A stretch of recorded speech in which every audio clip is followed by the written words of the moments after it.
Yang terhormat narasumber kami dari DJP, Pak Mufti, yang terhormat para pejabat struktural, baik eselon 3 atau administrator dan juga eselon 4 pengawas dan juga fungsional media, muda dan pertama, dan seluruh rekan-rekan keluarga besar Direktorat Keberatan Banding dan Peraturan DJBC. Assalamualaikum warahmatullahi wabarakatuh. Salam sejahtera untuk kita semua. Om Swastiastu, Namo Buddhaya, salam kebajikan, Shalom.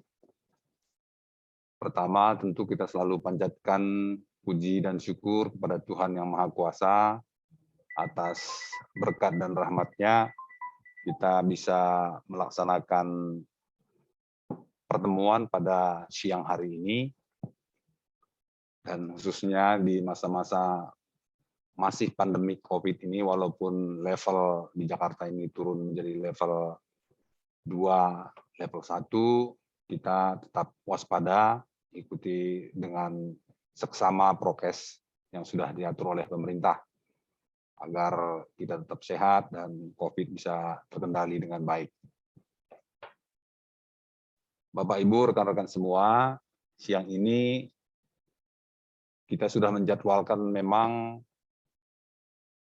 pertemuan untuk peningkatan integritas dalam rangka zona integritas menuju WBK WBBM, di mana memang ini adalah program pemerintah dalam upaya untuk seluruh ASN kemudian melakukan pengabdian kepada masyarakat seoptimalnya, jauh dari prinsip-prinsip penyimpangan seperti kolusi dan nepotisme. Dan program ini harus kita selalu dengungkan, giatkan, dan tidak hanya sekedar memang untuk mencapai sebuah predikat WBK WBBM, tetapi betul-betul memang ini adalah dalam rangka memberikan pelayanan prima kepada masyarakat. Kalau berbicara masalah integritas, maka kita harus memang memahami apa sih yang dimaksud dengan integritas. Kalau asal-usulnya dari bahasa Latin integer gitu ya, tidak bisa tersentuh atau tetap harus pada pendirian yang sebagaimana mestinya. Itu yang tidak tersentuh, integer itu. Nah, dan dalam pelaksanaan tugas itu kita diminta memang melaksanakan semua peraturan perundang-undangan yang memang sebagaimana mestinya. Kita harus betul-betul profesionalisme, tidak terpengaruh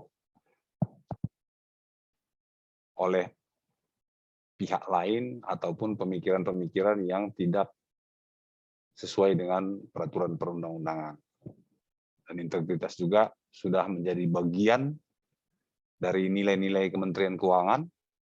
Itu juga adalah nilai yang pertama, dan juga kalau kita sekarang lihat ASN ini dalam setiap menentukan jabatan, promosi, mutasi, dan sebagainya, sudah dinilai dengan berbagai kompetensi, di antaranya adalah ada kompetensi manajerial, di antara 3 kompetensi yang ada. Satu kompetensi teknis, ada terakhir kompetensi sosial budaya.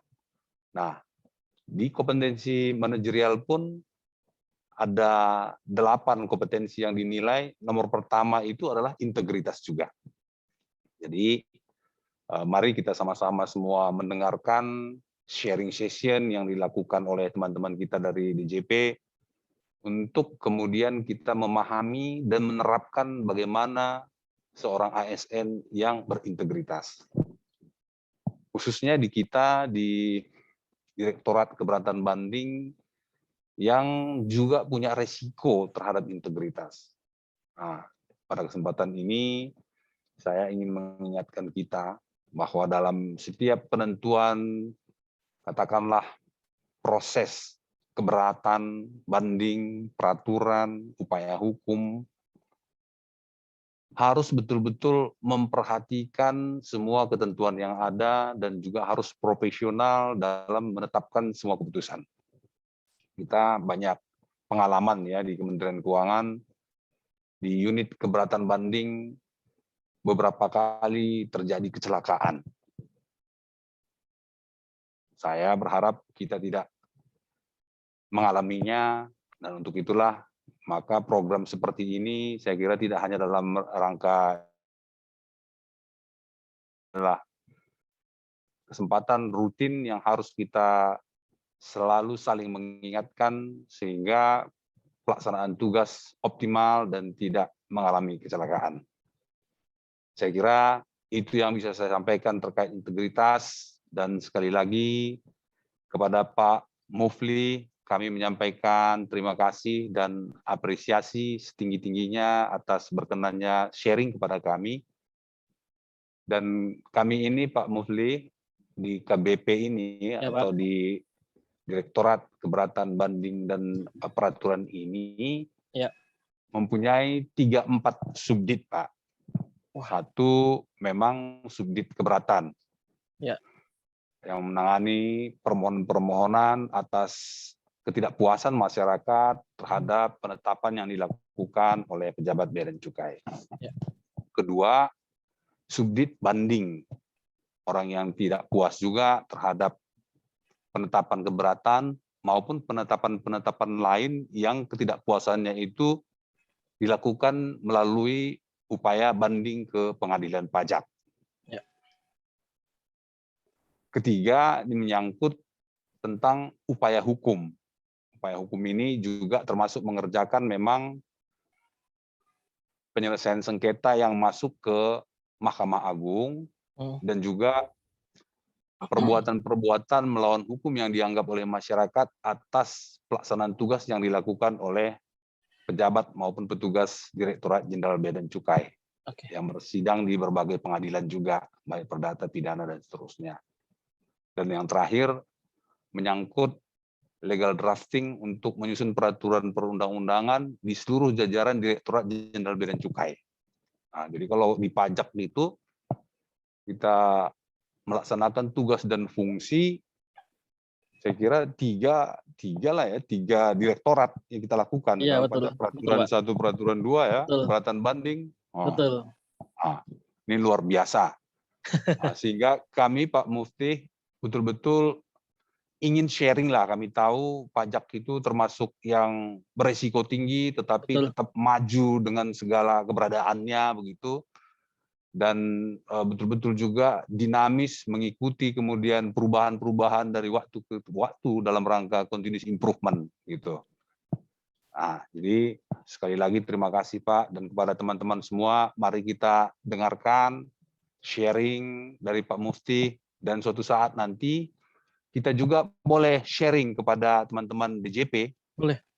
Nah, tidak hanya success story, tetapi pengalaman yang gagal pun boleh juga kita sharing untuk menjadi pengalaman dan untuk dilakukan perbaikan ke depan. Sekali lagi terima kasih untuk semuanya. Saya akhiri sambutan saya ini di sini, dan mungkin nanti saya tidak ikut sampai selesai Pak Mufti. Ya Pak. Karena ada beberapa rapat bersamaan, namun nanti saya on and off bergabung. Dan feel free untuk menyampaikan apapun menurut Bapak yang bisa membuat kami lebih baik. Terima kasih. Assalamualaikum warahmatullahi wabarakatuh. Om Santi Santi Om. Namo Buddhaya. Salam kebajikan. Shalom. Selesai.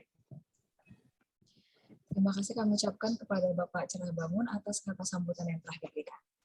Selanjutnya adalah sesi bimbingan mental yang akan disampaikan oleh Bapak Priyono Triatmojo selaku Kasubdit Peraturan. Kalau begitu langsung saja kepada Bapak Priyono kami persilahkan.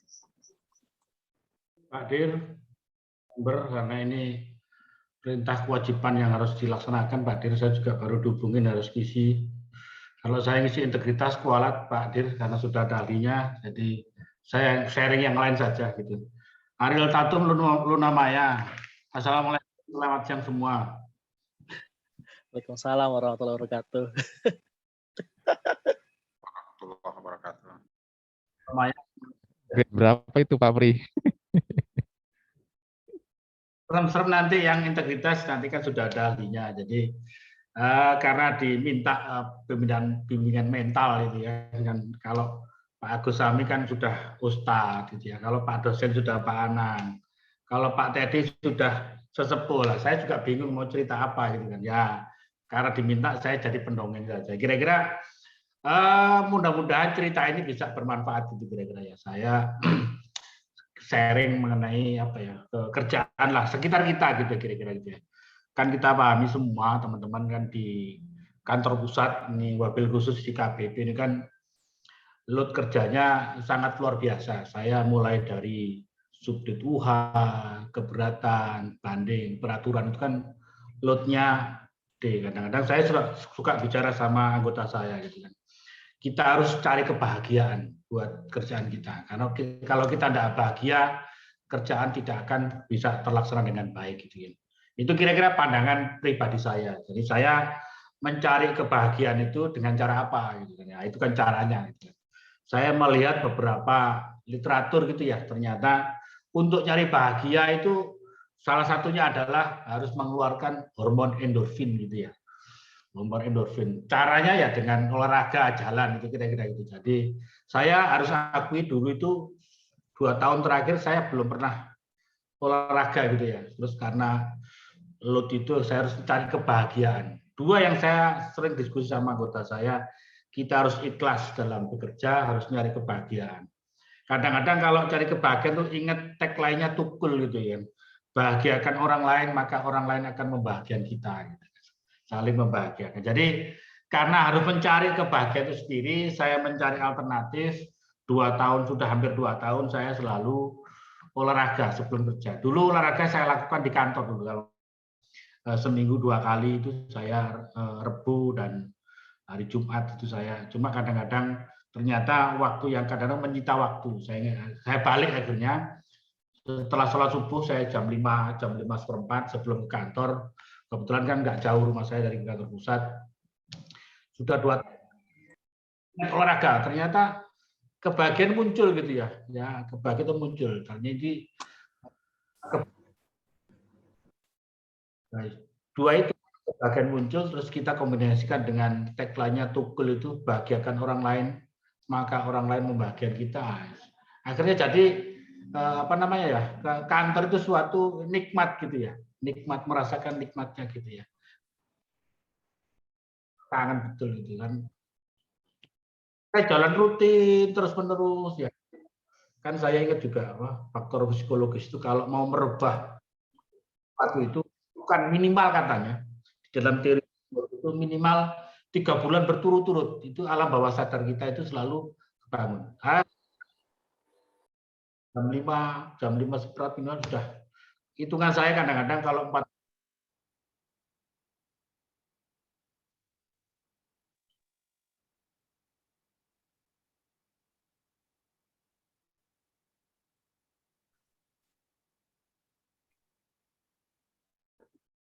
modal kita.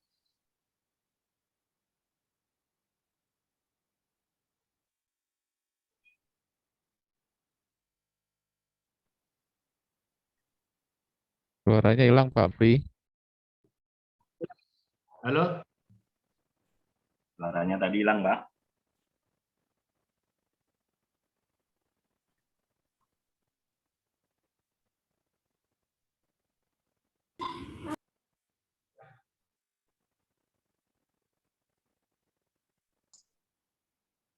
Mohon izin Pak Pri, suaranya terputus.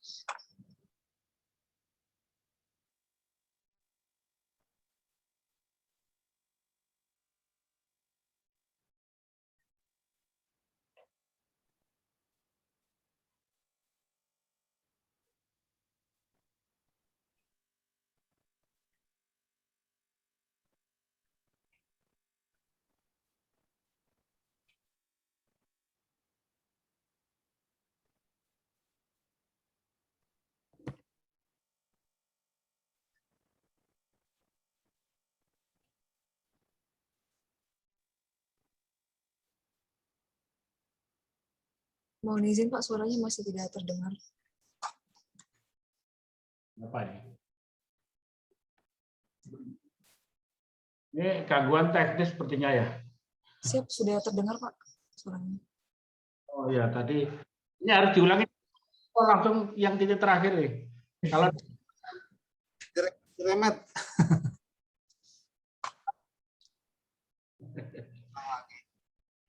itu yang saya lakukan kira-kira di dalam teori psikologi itu, kalau merubah perilaku itu lakukan 3 bulan berturut-turut, itu alam bawah sadar kita akan terbentuk. Saya alhamdulillah karena sudah lakukan hampir 2 tahun, saya jam 5 pagi dan sudah lari. Kira-kira itulah. Kemudian yang terakhir ya, itu ya ini enggak tahu nih absurd atau enggak, kerja itu kan harus ikhlas ya. Saya kalau enggak ikhlas, menurut pendapat saya sih ikhlas itu ada perlawanan dari dalam. Kalau udah perlawanan dalam itu capek, gampang capek. Saya alhamdulillah hampir tiap selama di KBP ini kan mungkin ya, saya enggak tahu nih apakah benar enggak. Saya mungkin datangnya paling pagi, pulangnya paling malam, tapi ya happy-happy aja. Karena memang itu kuncinya itu ya, kebahagiaan harus kita cari ya, kan keikhlasan. Saya pikir itu ya, itu pengalaman saya ya. Saya tidak cerita yang lain-lain, yang saya sekedar pengalaman. Mudah-mudahan pengalaman saya ini bisa bermanfaat buat kita semua gitu ya.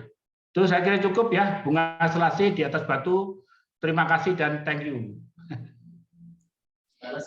Terima kasih kepada Bapak Priyono atas bimbingan yang telah diberikan. Semoga kita bisa mengingat dan menerapkan hal-hal baik yang telah disampaikan. Sebelum masuk ke pemaparan materi, izinkan kami untuk menampilkan dan membacakan secara sekilas CV dari Bapak Mufli.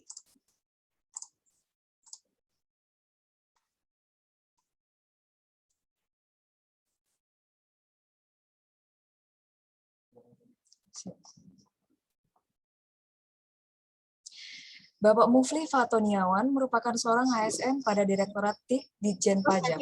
Selain itu, beliau juga aktif sebagai seorang penyuluh anti korupsi muda dan asesor kompetensi KPK RI.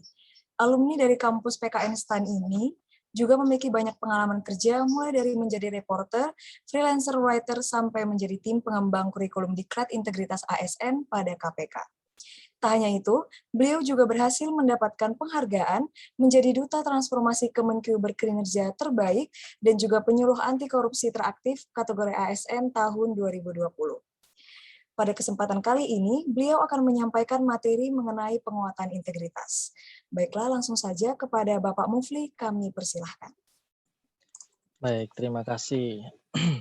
Kalau Pak Pri tadi pantun, saya nggak berani Ariel Tatum sama Luna Maya, Pak, izin. Saya WFH, takut tiba-tiba ada yang jewer dari belakang. Baik, makan siang lauknya tempe, tetap enak karena bukan hasil korupsi. Assalamualaikum rekan-rekan KBP, saya Tony, salam anti korupsi. Baik, bismillahirrahmanirrahim. Selamat siang semuanya teman-teman sekalian. Baru kali ini saya hadir di kantor pusat Direktorat Jenderal Bea dan Cukai. Sebelumnya kalau Bea Cukai pernah ke Madya Sidoarjo, KPPBC Sidoarjo ya, itu pernah 2 bulan lalu. Terima kasih atas undangannya Pak Cerah, kemudian Pak Pri dan para Kasubdit di Direktorat KBP, para eselon 4, para pejabat fungsional, teman-teman dan rekan-rekan semua yang ada di Direktorat KBP. Izinkan saya share screen ya untuk memulai sesi siang hari ini.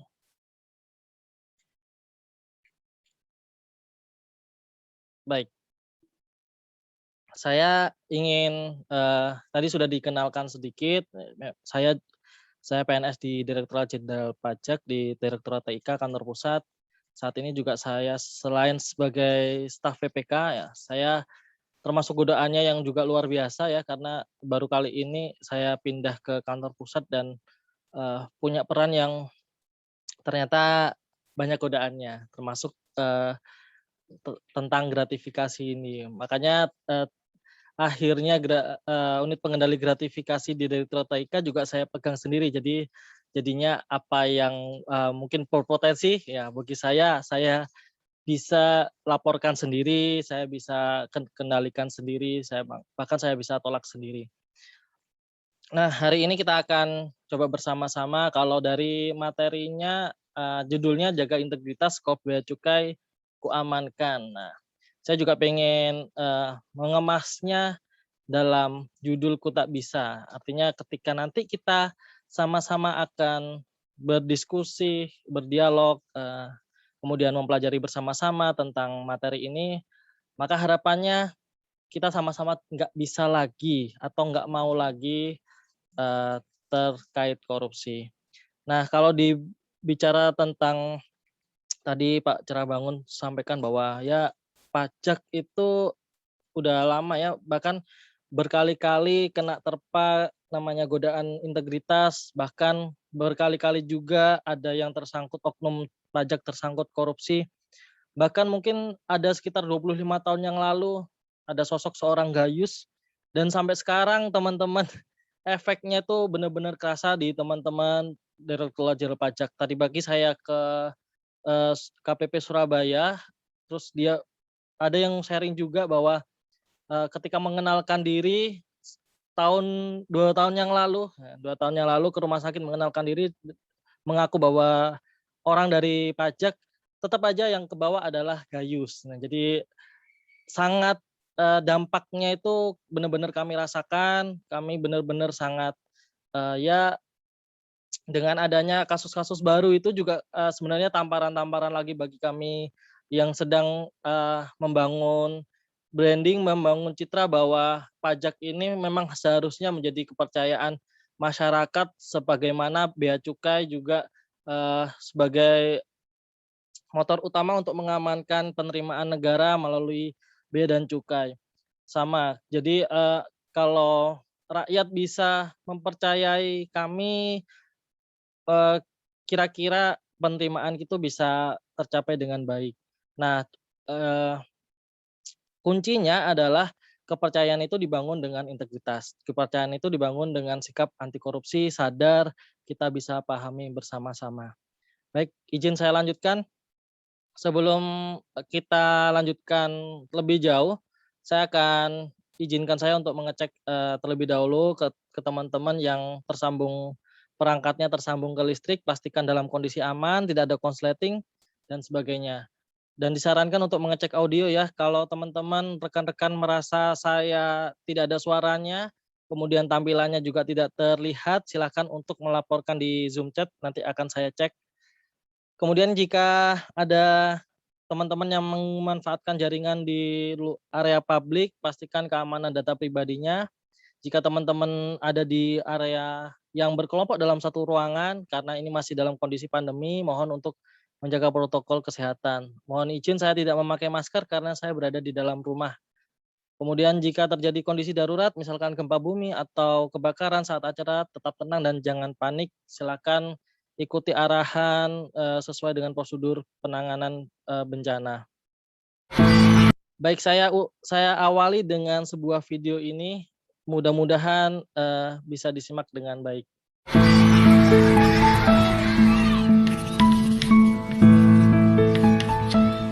Sekarang saya ingin maju satu anak untuk menceritakan PR-nya. Ayahku adalah seorang petani. Berkat dia, kita bisa makan nasi sampai hari ini. Ayahku adalah seorang guru. Pekerjaannya mengajar murid-muridnya sampai pandai. Nah, sekarang giliran Tirta. Ayo, Tirta. Ayahku seorang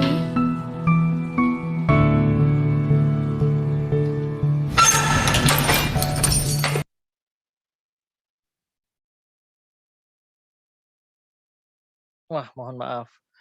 Ada delay ternyata. Sebentar.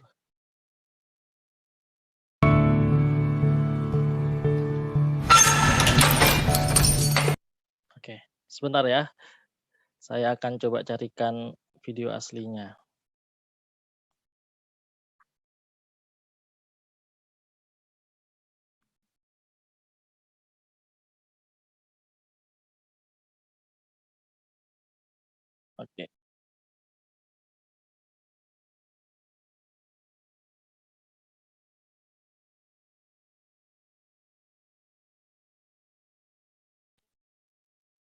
izin mulai dari awal ya.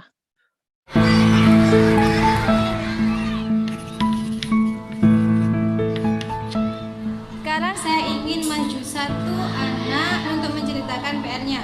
Ayahku adalah seorang petani. Berkat dia, kita bisa makan nasi sampai hari ini. Ayahku adalah seorang guru. Pekerjaannya mengajar murid-muridnya sampai pandai. Nah, sekarang giliran Tirta. Ayo, Tirta. Ayahku seorang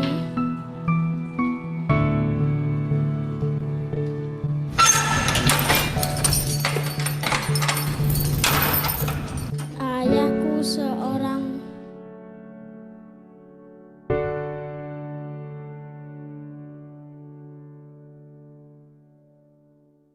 Iya.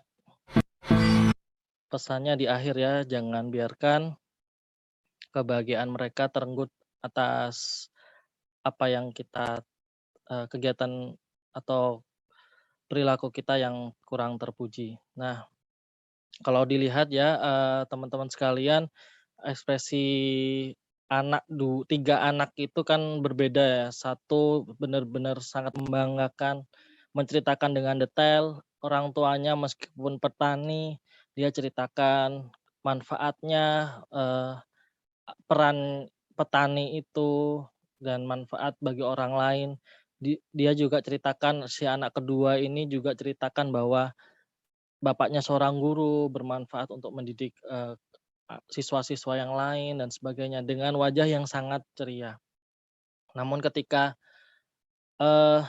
seorang anak yang ya Bapak Ibu dan rekan-rekan sekalian bisa lihat ayahnya tertangkap karena kasus korupsi, meskipun rumahnya sangat mewah, mobilnya nyaman, tapi itu semua bukan kebahagiaan. Bahkan anaknya sedih dan terenggut. Nah, hari ini kita akan jaga bersama-sama, kita mulai berkomitmen untuk setidaknya kita menjagalah orang-orang yang kita cintai, orang-orang yang kita sayangi tetap dalam kebahagiaan mereka. Nah, kalau dilihat dari faktor-faktor kenapa si bapak tadi itu bisa melakukan tindakan fraud atau korupsi. Jadi kalau teorinya itu ada beberapa faktor-faktor penyebab orang bisa melakukan fraud atau korupsi. Yang paling lama ini ada dari Donald Tracey bahwa korupsi itu terjadi adanya tekanan. Baik itu tekanan dari internalnya, dari lingkungan sekitar maupun dari atasan, dari pimpinan, dari lingkungannya gitu ya. Banyak hal. Kemudian ada juga kesempatan ketika dia memiliki sesuatu wewenang, jabatan, dan dia tahu ada potensi yang bisa dia manfaatkan untuk kejahatan ini, dia akan manfaatkan juga untuk melakukan fraud. Begitu juga dengan rasionalisasi, ketika semua orang membenarkan kondisi yang salah, kan makanya ada tagline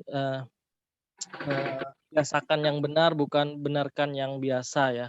Jadi ketika kita terbiasa untuk membenarkan hal-hal yang sudah biasanya, meskipun yang biasanya itu salah, maka terjadi rasionalisasi. Terjadi pembenaran-pembenaran bahwa ya yang dilakukan itu sudah lumrah, sudah biasanya terjadi. Nah, teori ini dikembangkan lagi, ditambah dengan kapasitas. Orang-orang yang punya kapasitas yang lebih itu biasanya lebih rentan untuk melakukan korupsi. Kalau Bapak Ibu perhatikan ya rekan-rekan semua, koruptor itu seseorang yang intelektual. Teman-teman kalau bisa lihat orang-orang yang di OTT itu sebenarnya orang-orang yang intelektual. Kenapa? Karena mereka punya kemampuan, kompetensi yang di bidangnya dan negara mempercayakan peran tersebut kepada orang itu. Negara mempercayai orang itu bisa berperan untuk membantu melayani publik dan sebagainya. Namun dengan adanya kapasitas tersebut, dan mungkin ada peluang, ada tekanan, ada rasionalisasi lingkungannya yang itu akan menyebabkan fraud itu bisa terjadi.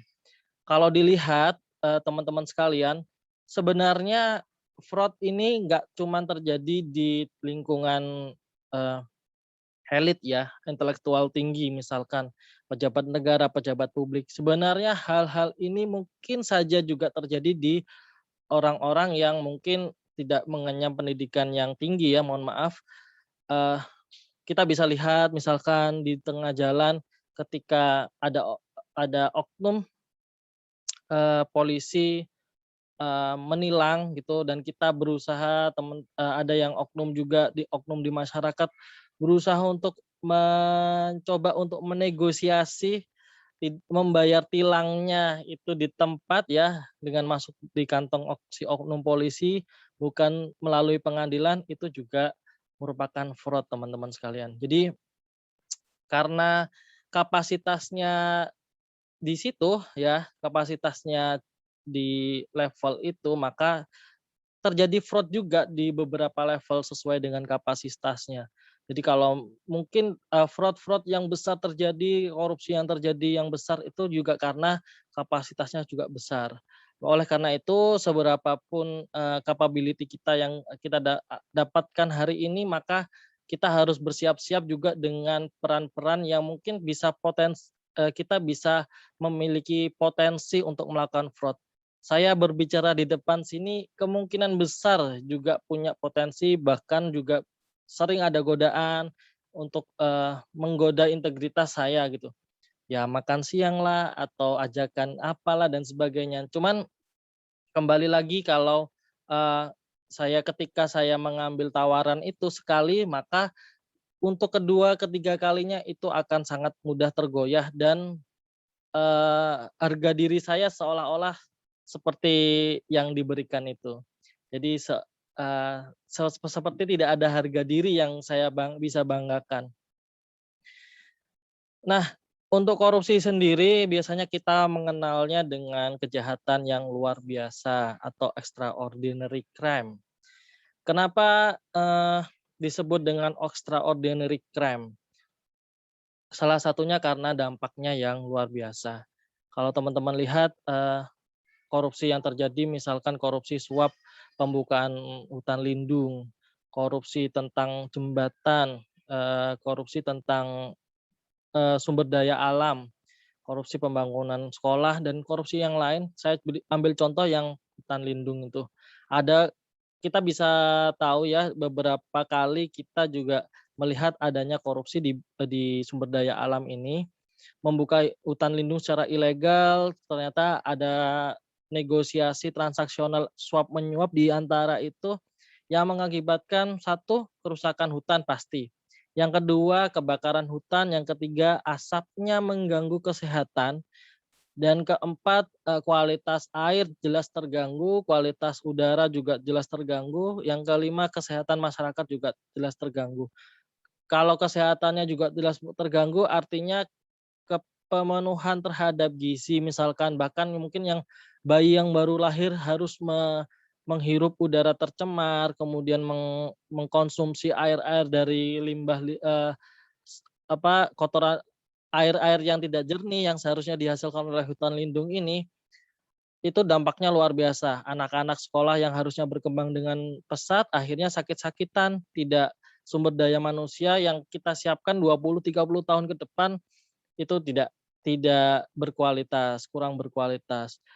Pemerintah harus mensubsidi kesehatan karena banyak orang yang sakit karena gangguan udara, polusi udaranya. Jadi pemerintah sendiri juga harus menanggung biaya untuk mengembalikan struktur fungsi hutan ini, agar hutan ini juga kembali untuk membuat ekosistem yang bagus bagi lingkungannya.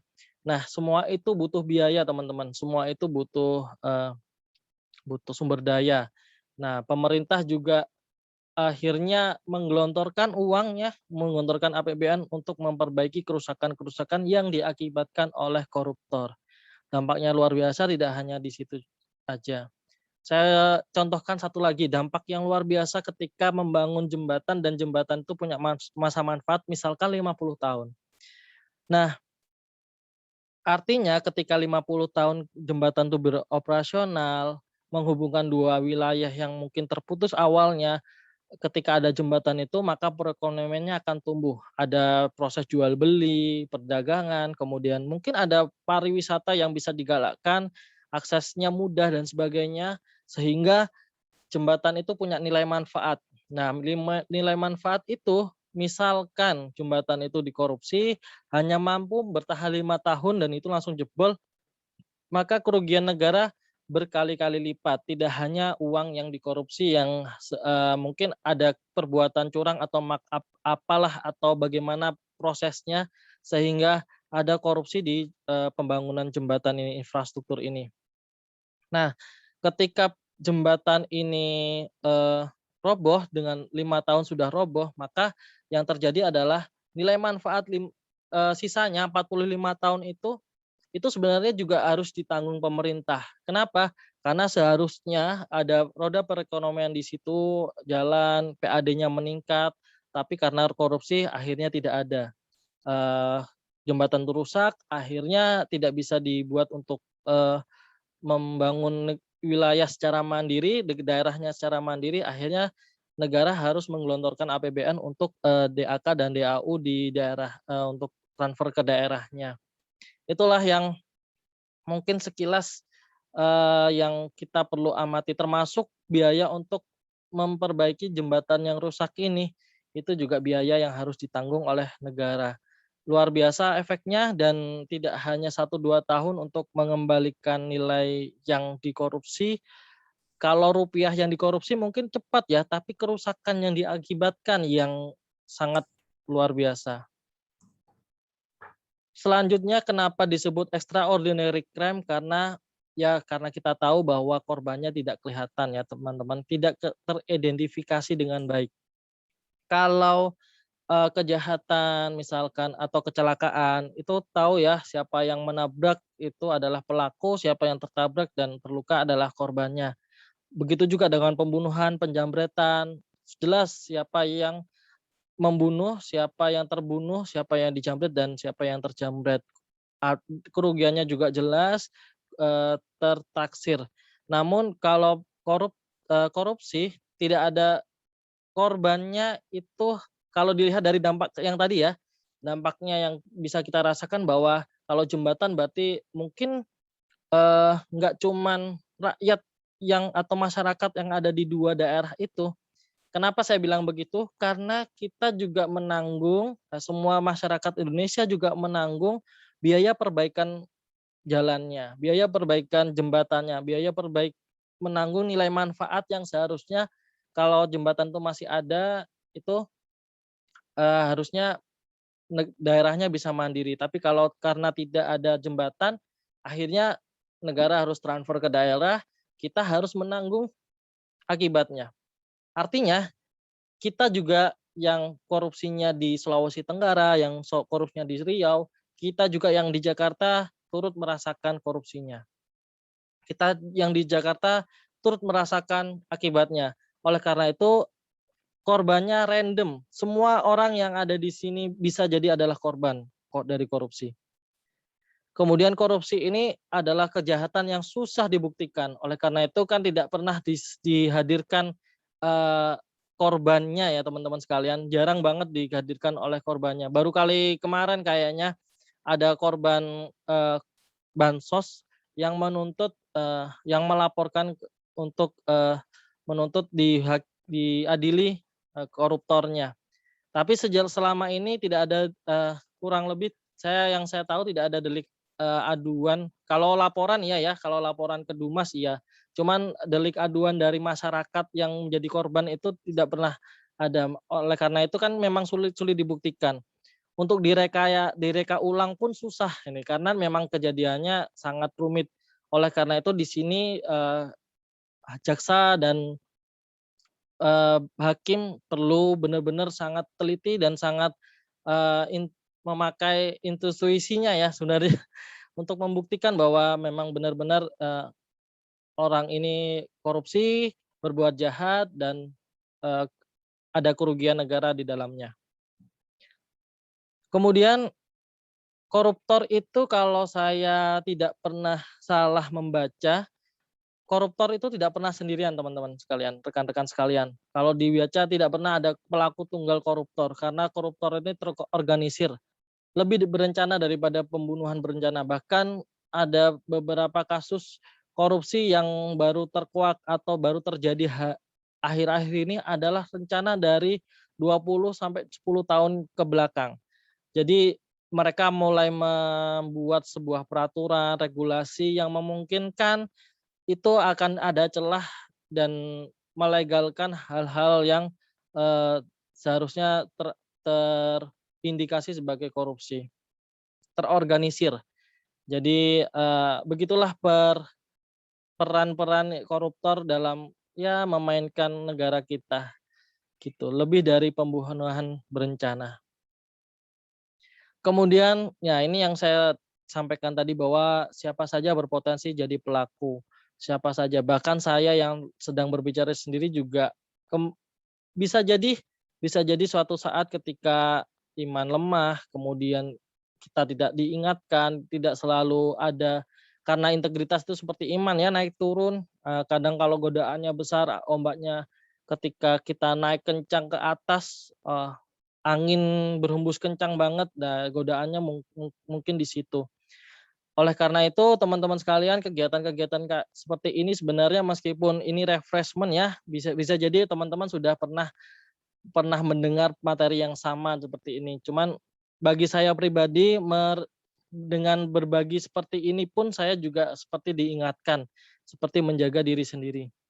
Karena kita nggak tahu ya, di Indonesia itu koruptor tuh dari yang kementerian apa sampai pemerintahan apa, yang jadi urusannya dengan benar-benar urusannya dengan uang, misalkan dengan pajak ya. Di oknum-oknum kami ada yang tertangkap urusannya dengan benar-benar yang dengan pajak, sampai urusannya dengan hewan, sampai urusannya dengan kesehatan, sampai urusannya dengan bantuan sosial, sampai urusannya dengan agama pun ada. Semuanya bisa kena, itu tidak memandang bulu.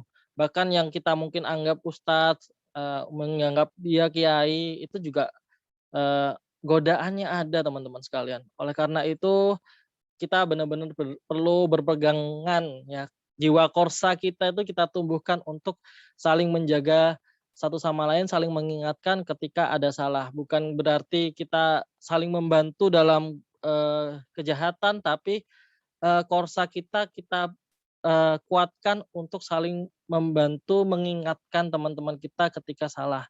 Terus biar mereka tidak terjerumus terlalu jauh. Nah, kalau korupsi sendiri sebenarnya di pasal 2 dan 3 ini dijelaskan bahwa korupsi itu perbuatan melawan hukum. Tujuannya untuk memperkaya diri sendiri atau orang lain atau korporasi. Kemudian ditegaskan lagi di pasal 3-nya, dia menyalahgunakan kewenangan, kesempatan, sarana, dan jabatan yang ada padanya atau kedudukannya. Kemudian dari perbuatannya ini dapat merugikan keuangan negara atau perekonomian negara. Ini ada di Undang-Undang Nomor 31 Tahun 99, junto Undang-Undang Nomor 20 Tahun 2001 tentang pemberantasan tindak pidana korupsi. Nah, selain itu juga ini ya, dari pengertian tadi itu juga masuk dalam 7 kelompok tindak pidana korupsi. Di dua pasal ini terkait dengan kerugian keuangan negara. Selain itu juga ada beberapa kelompok lain dari delik-delik dari Undang-Undang Tipikor ini, ada 30 delik sebenarnya yang mengatur tentang pidana korupsi. Tapi biasanya dari teman-teman dikelompokkan menjadi 7 biar ringkas sesuai dengan klasternya. 7 ini selain terkait kerugian negara ada perbuatan curang. Nanti di belakang kita bareng-bareng kita akan bahas perbuatan curang itu seperti apa. Kemudian ada suap menyuap. Ini mungkin berkaitan erat dengan kita sebagai pegawai negeri sipil ya teman-teman sekalian. Termasuk kasus di kami kemarin yang terakhir itu juga merupakan perbuatan suap menyuap ya, ada transaksional di sana. Kemudian ada benturan kepentingan dalam pengadaan, ini berkaitan dengan proses pengadaan, baik teman-teman yang mungkin perannya sebagai PPK, pejabat pengadaan, dan sebagainya ya, panitia pengadaan. Kemudian perbuatan pemerasan, kemudian ada penggelapan dalam jabatan dan gratifikasi. Saya akan coba, kalau yang ini sudah ya, kerugian keuangan negara yang melawan hukum, betul, memperkaya diri sendiri atau orang lain, dan atau suatu korporasi yang merugikan keuangan negara atau perekonomian negara. Ini tadi sudah dijelaskan di awal. Nah, saya mungkin akan konsen ke 3 hal ini, suap menyuap, gratifikasi, sama pemerasan. Karena ini benar-benar erat dengan kita. Saya pribadi pun juga menjaga-jaga dengan potensi yang 3 delik tipikor ini. Yang pertama adalah suap menyuap. Nah, suap menyuap ini merupakan tindak pidana korupsi dengan yang merupakan memberi atau menjanjikan sesuatu kepada pegawai negeri atau penyelenggara negara.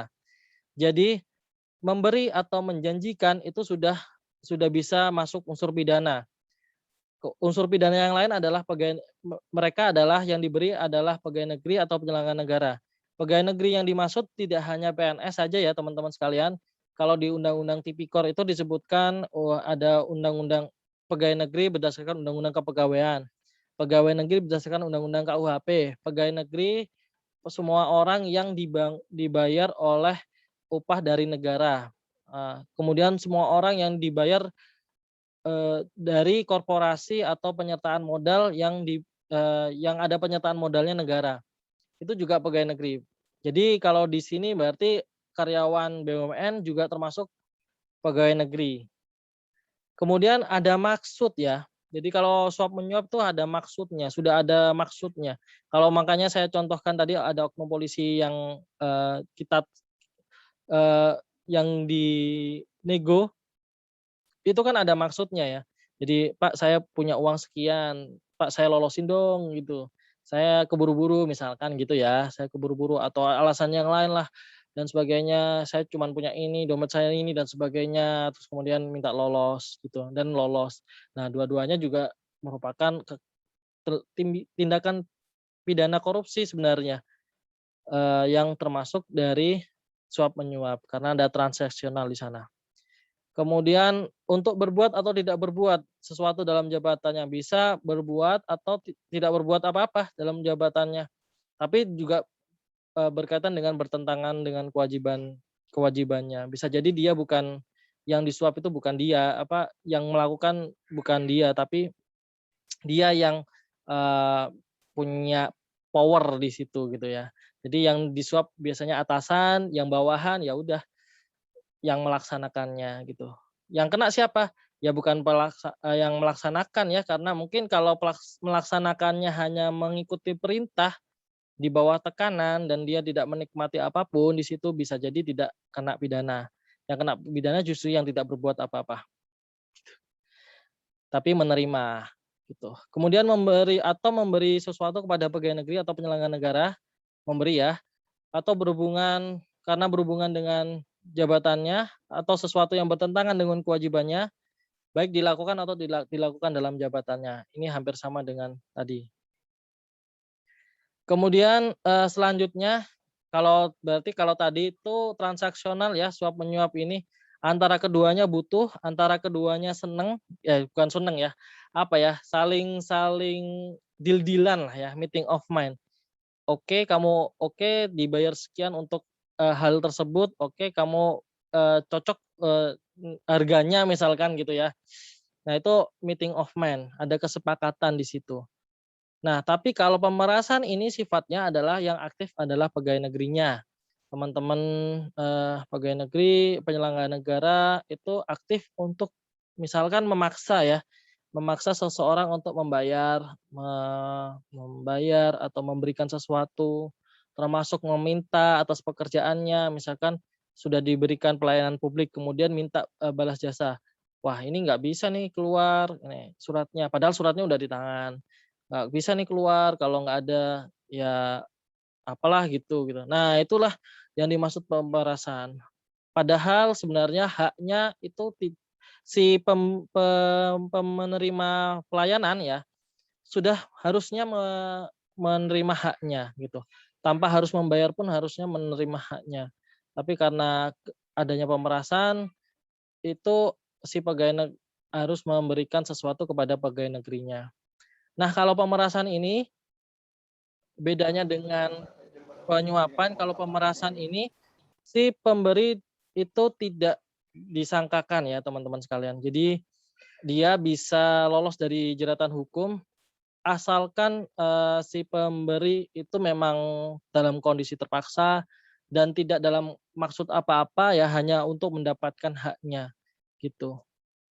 Ini banyak terjadi kalau teman-teman lihat ada jual beli jabatan, sorry bukan jual beli jabatan ya, ada kepala dinas yang dulu kepala daerah yang dulu mensyaratkan kepala dinasnya, calon kepala dinas untuk naik kepala dinas itu perlu membayar dan sebagainya. Nah, harusnya tanpa membayar pun dia sudah punya hak untuk menaik ke jabatan kepala dinas, tapi karena pemerasan akhirnya yang diciduk adalah si pemerasnya yang aktif, yang terpaksa untuk membayar itu tidak diciduk gitu. Tapi ini harus dibuktikan benar-benar bahwa si korban pemerasan ini ya benar-benar terpaksa dan tanpa maksud apapun untuk membedakan dengan penyuapan. Karena kalau tidak dibedakan maka bisa jadi yang memberi juga kena gitu.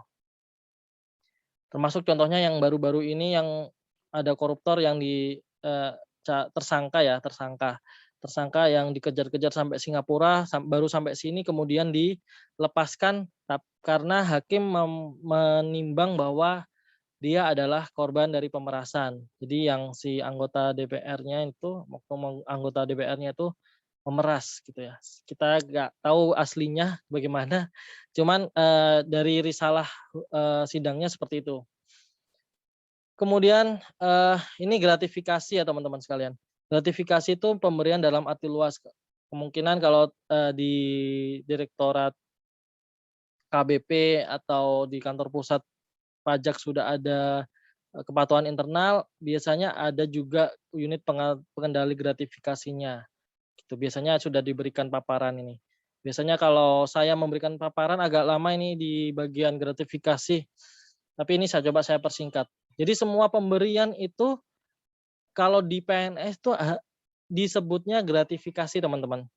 Disebutnya gratifikasi. Nah, misalkan istri saya PNS, saya memberikan sesuatu kepada istri saya, misalkan hadiah gitu.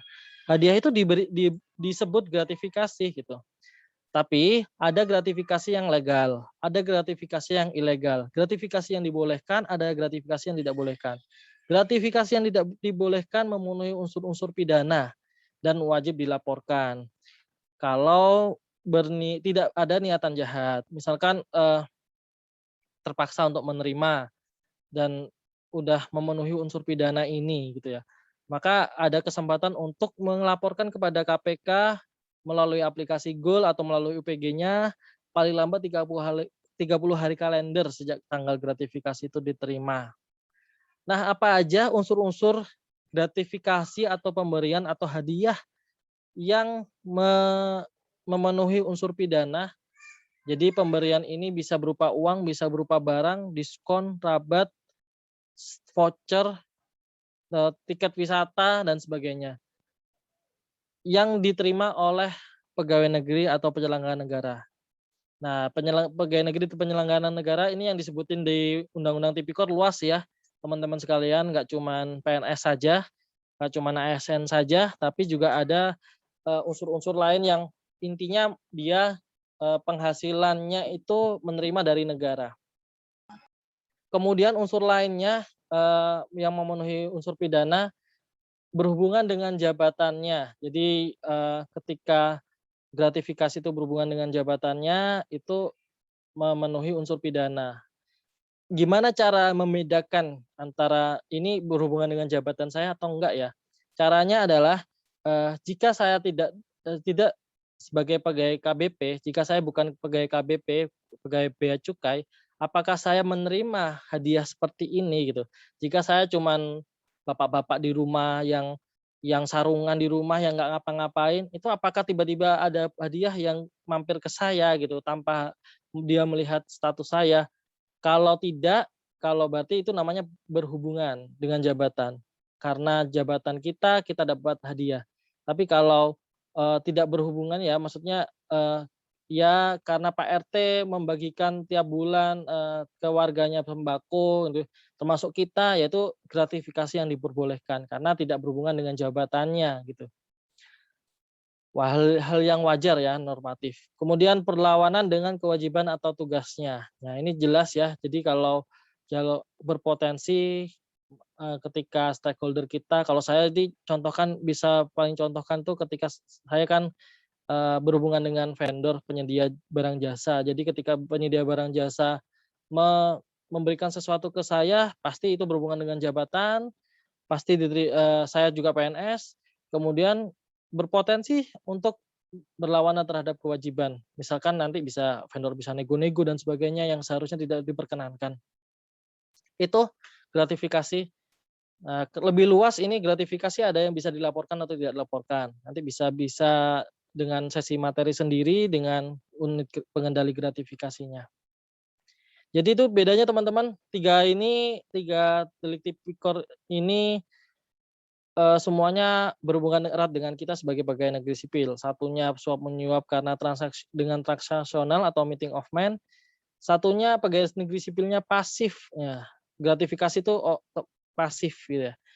Tahu-tahu datang, tahu-tahu kita nggak minta, tiba-tiba diberi dan sebagainya. Nah, gratifikasi itu pasif, harus dilaporkan 30 hari kerja ketika memenuhi unsur pidana. Ketika tidak memenuhi unsur pidana, maka sanksinya di pasal 12-nya berat gitu ya.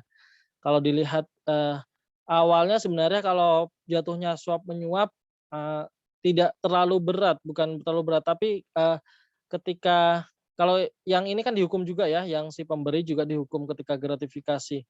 Tetapi ketika diterima dan tidak dilaporkan, maka hukuman ini lebih berat karena dianggapnya sudah diberikan kesempatan untuk berbuat baik, tapi lebih dari 30 hari ke kalender, maka niat jahatnya muncul dan dianggap lebih besar gitu.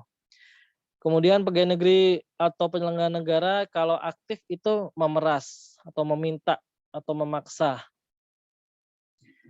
Selanjutnya untuk delik tipikor selanjutnya ada penggelapan dalam jabatan. Nah, jika pegawai negeri atau selain pegawai negeri yang ditugaskan dalam suatu jabatan tertentu gitu ya, untuk mengurus kegiatan negara gitu, kemudian dengan sengaja menggelapkan uang atau surat berharga atau bisa dengan dokumen berharga lainnya yang disimpan karena jabatannya atau membiarkan orang lain mengambilnya atau menggelapkannya atau membantu orang tersebut menggelapkan, itu juga dapat disangkakan sebagai tersangka atau terpidana kasus korupsi penggelapan dalam jabatan. Kemudian kalau perbuatan curang ini sebenarnya teman-teman mudah mengetahui ya, ada markup, ada kecurangan curang ya. Artinya tidak sesuai dengan sebenarnya dan sebagainya, dimanipulasi gitu. Itu juga perbuatan curang. Kalau di sini statusnya ketika pemborong atau ahli bangunan menyerahkan bahan bangunan tapi dapat membahayakan keselamatan orang atau barang, dia bisa dikenakan pidana perbuatan curang. Termasuk yang mengawasi pembangunan atau penyerahan barang dan jasa itu. Termasuk mungkin PPK-nya, mungkin kalau diperiksa auditornya, dan sebagainya. Kemudian yang terakhir ini benturan kepentingan dalam pengadaan. Kalau benturan kepentingan dalam pengadaan ini orang-orang yang terlibat dalam proses pengadaan barang dan jasa, situasi di mana pegawai negeri atau penyelenggara negara secara langsung maupun tidak langsung, sengaja atau tidak sengaja, turut serta sebenarnya lebih ke sengaja ya, bukan kalau tidak sengaja itu agak aneh gitu ya. Kalau tidak sengaja kemungkinan dia sudah menghindari benturan kepentingan ini. Kalau sengaja turut serta melakukan pengeborongan, pengadaan, persewaan dan sebagainya. Tuh. Nah, contohnya misalkan ada pejabat negara si A, kemudian si B ini adalah penyedia barang jasa yang mungkin dibutuhkan. Nah, dibutuhkan oleh si A ini, si tempatnya si A ini. Si B ikut tender, tidak memenuhi kualifikasi sebenarnya, namun suatu saat ketika kenal, ternyata tiba-tiba kenal, si B ini adalah saudara si A, maka tiba-tiba di hari pengumuman pemenang tender berubahlah nama si B ini yang menang. Nah, itu adalah benturan kepentingan dalam proses pengadaan. Nah, kalau dilihat dari kerugian tadi, kita kembali ke yang tadi kita merasakan dampaknya. Kita sudah belajar tentang korupsinya, delik tipikornya. Sekarang kita akan melihat bagaimana koruptor itu dijatuhi hukuman di negeri ini gitu. Kalau kita baca di akhir-akhir ini banyak berita bahwa koruptor disubsidi mendapatkan potongan-potongan ya, masa tahanan, kemudian potongan denda finansialnya yang tidak seberapa dengan kerugian yang diakibatkan. Kemudian kita juga dengar karena kasusnya si koruptor ini mendapatkan mendapatkan sesuatu, si koruptor ini mendapatkan bulian ya dari netizen ya. Kalau dilihat ya bulian netizen, kemudian ada rasa belas kasihan, itu ada banyak pengurangan yang tidak seharusnya dilakukan oleh penuntut umum maupun jaksa hakim maupun jaksa hakim. Nah, itu soal pidana ya, pidana penjara. Kalau hukuman finansialnya bagaimana? Nah, saya mengambil dari data dari Pak Rimawan Pradiptyo, seorang ekonom yang juga sering meneliti tentang kasus korupsi di Indonesia, melihat bahwa di tahun 2015 ini ada fenomena yang cukup menyenangkan tidak menyenangkan ya di Indonesia, bahwa kalau tersangka koruptor kita klasifikasikan menjadi gurem, kecil, sedang dan besar dan kakap, bahwa dibedakan juga ya dengan jumlahnya. Gurem 62 kita coba bandingkan dengan kakap itu 148. Kemudian kerugian negara yang diakibatkan oleh koruptor ada 119 miliar ya. Kemudian ternyata tuntutan jaksa itu sampai 2 triliun ya. Ada 1.600% naiknya gitu. Kemudian putusan pengadilan jauh lebih tinggi, jadi 3.400% naiknya. Ini kenapa? Karena koruptor-koruptor gurem itu sudah dihitung dengan biaya-biaya yang harus ditanggung akibat korupsinya, gitu. Biaya eksplisit, biaya dan sebagainya. Kalau yang rata-rata kerugian negara ini sebenarnya kerugian negara yang dihitung oleh auditor ya, oleh penyelidik misalkan atau auditor, bahwa dipastikan bahwa berapa sih kerugian negara dari kasus korupsi ini, ketemu angkanya sekian. Nah, kalau sudah naik seperti ini biasanya ditambahin dengan unsur-unsur pidana biaya implisitnya, potential loss-nya yang seperti saya ceritakan di awal tadi dan sebagainya. Dampaknya yang lain ke lingkungan dan sebagainya itu ditanggungkan semua ke koruptor. Namun yang miris adalah yang kakap. Kalau dari 48 apa ini ya yang nyebutnya, itu banyak sekali gitu ya. Hanya 10 atau 22% ya tuntutan jaksa ini. Gitu. Jadi cuma 22% tuntutan jaksa yang dituntut dari kerugian negara. Masih sisa banyak ya, berarti kerugian negara pun yang eksplisit saja itu belum dikembalikan seutuhnya. Apalagi ketika pengadilan hanya 8,3% yang bisa kembali ke negara. Sisanya bagaimana teman-teman sekalian?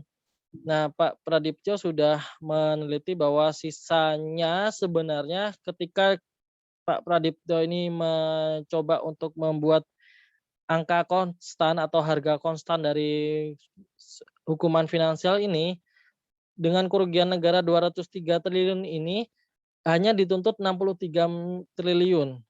Kemudian pidananya, putusan pengadilannya hanya 21,3 triliun saja. Artinya apa? Jadi selisih dari biaya eksplisit tadi kemudian dikurangi dengan biaya hukuman finansial yang harus dibayar oleh koruptor, itu masih ada 182 triliun yang belum kembali ke negara. Siapa yang menanggung ini? Maka yang menanggung tentu saja semua para pembayar pajak. Tentu saja Bapak Ibu sekalian yang sekarang juga lagi mengejar penerimaan atau untuk mencapai penerimaan negara melalui bea dan cukai. Bahkan anak-anak kita yang belum dilahirkan pun juga sudah menanggung ini akibat dari korupsi. Gitu. Jadi karena begitu besarnya dampak korupsi yang mungkin kita rasakan gitu ya, kita kesulitan bagaimana negara kita kok merasa kekurangan terus uangnya, karena uangnya diputar terus untuk memperbaiki kerusakan-kerusakan yang diakibatkan oleh koruptor. Bayangkan seharusnya kita bisa menerima sesuatu banyak hal dengan subsidi misalkan ya, karena negaranya itu beban dari negara untuk menanggung akibat yang diakibatkan oleh koruptor itu tidak banyak, maka subsidi di Indonesia akan banyak, subsidi kesehatan misalkan, atau pendidikan lah, hal-hal yang primer seperti itu yang untuk mempersiapkan generasi penerus bangsa nanti 20 tahun ke depan, 30 tahun ke depan itu harusnya bisa tercukupi. Gitu teman-teman. Jadi kalau saya boleh berbicara bahwa integritas itu tentang masa depan teman-teman. Kita mungkin pernah salah dengan masa lalu. Saya juga pernah salah dengan masa lalu saya. Saya menyesal, saya mengambil sikap ya dalam rangka menebus salah saya ini ya. Jadi saya juga memperbaiki diri dan terus memperbaiki diri termasuk dengan cara-cara hadir di tengah-tengah forum bersama teman-teman sekalian ini. Mudah-mudahan teman-teman juga seperti itu ya teman-teman. Kita mungkin punya masa lalu yang sama mungkin, atau namanya manusia jarang luput dari khilaf. Tapi bagaimana kita mengambil sikap untuk menyesalinya, untuk tidak berbuat lagi, dan untuk bagaimana kita menebus kesalahan itu dengan karya-karya kita untuk negeri ini. Terima kasih teman-teman sekalian. Saya kembalikan ke Mbak Gita sebagai moderator. Siap, terima kasih Bapak Mufli atas pemaparan materi yang telah disampaikan. Selanjutnya kita akan masuk ke sesi diskusi dan tanya jawab. Bagi para partisipan yang memiliki pertanyaan dapat langsung mengaktifkan mikrofon dan menyampaikan secara langsung. Atau bisa juga menyampaikan pertanyaan melalui kolom chat. Baiklah, bagi Bapak dan Ibu yang memiliki pertanyaan, dipersilahkan.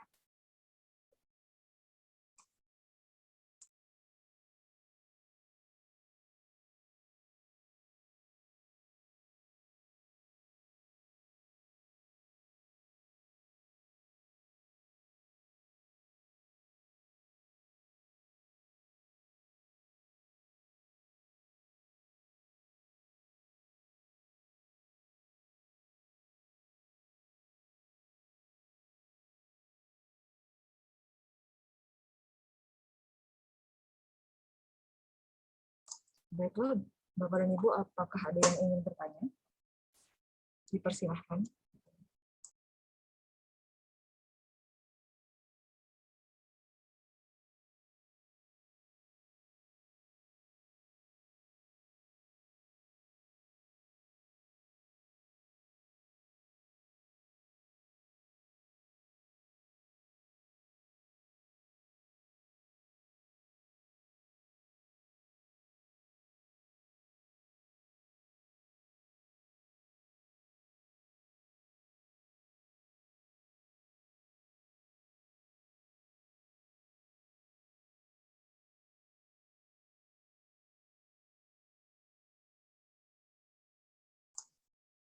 Mohon izin Bapak dan Ibu, kami TU menyediakan satu hadiah bagi Bapak dan Ibu yang memiliki atau mengajukan pertanyaan.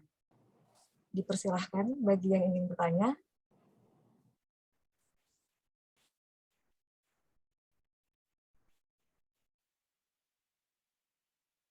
Kita Siap, Pak. semua sudah paham betul atau ada yang sungkan-sungkan gitu kan? Nah, kalau ngantuk sih nggak ngantuk, pasti mendengarkan semua saya kira ya. Siap. Ayo silakan yang ingin menanyakan.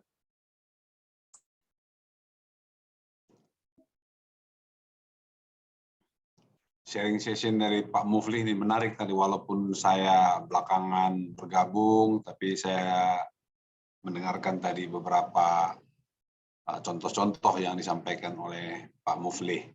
Silakan kepada teman-teman untuk bertanya. Kalau nggak nanya, nanti Pak Mufli ini akan memilih untuk menanya sesuatu kepada teman-teman. Nah. Izin Pak Dir, Pak Mufli. Monggo, silakan Pak Nanang. Silakan Pak Nanang.